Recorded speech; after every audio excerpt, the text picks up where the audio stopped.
the golden sun. Its radiance is unparalleled, and compared to the ever-changing moon, its powerful shine is constant. It's the daytime star and the luminary that's given the most attention, and understandably so. Many cultures have equated the sun with God, the Son of God, or sometimes the Eye of God. The rays of the sun project, which complements the moon's receptive nature. The brilliance of the sun makes it a natural symbolic metaphor for a number of ideas, from positivity to enlightenment, and even life itself. The departure or return of the sun has been the inspiration of countless festivals and ceremonies for ages. Various myths encode the cycles of the sun. It's not uncommon for tribes to develop rituals intended to appease, attract, or even repel solar energy. Fire is often used as well, which reminds us of the heat of the sun. The sun, or lack thereof, radically changes the physical and cultural climate of a region. Solar cults and religions have existed in all shapes and sizes. Solar energy is connected to gold, while lunar energy is aligned with silver.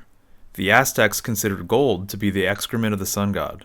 It's also been called the son of earth, and is the king of precious metals. The alchemical tradition gives us the concept of turning lead into gold, of which a whole series could be made about. The sun is of primary importance in astrology. The solar pathway called the ecliptic dictates which constellations are part of the zodiac. Asking for someone's sign is shorthand for wanting to know their sun sign. As such, it makes sense that some astrological wheels put the sun in the center. The spokes of a wheel parallel the rays of the sun, and the two have long been associated with each other. The power of the sun can also blind and burn. It can turn a lush landscape into a dry wasteland. The sun, for all of its life-giving glory, also plays the role of destroyer. Desert cultures know this all too well. In fact, there's an older tradition that links the underworld with summer, the time of Leo. Regarding Babylonian tradition, Gavin White writes, "In a seasonal context, the line expresses the solar power unleashed over high summer, which causes death and drought." There's also the mystery of the black sun, and its many interpretations. In one aspect, it's believed the visible sun is connected to the material plane, while a black sun is linked with the spiritual. There's a history that associates the black sun with Rahu of the Vedic tradition, or what we call the North Node in Western astrology. In alchemy, the black sun is sometimes linked with the process of negretto, or blackness, which means putrefaction or decomposition.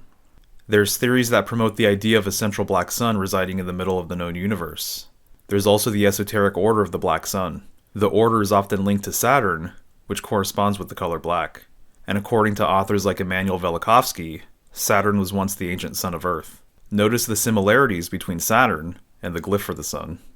The symbolic value of the sun is staggering. As the brightest luminary in the sky, its tremendous influence is nearly unmatched. So much so, that this exploration of its meaning barely scratches the surface. As always, I'd love to know what you think. Thanks.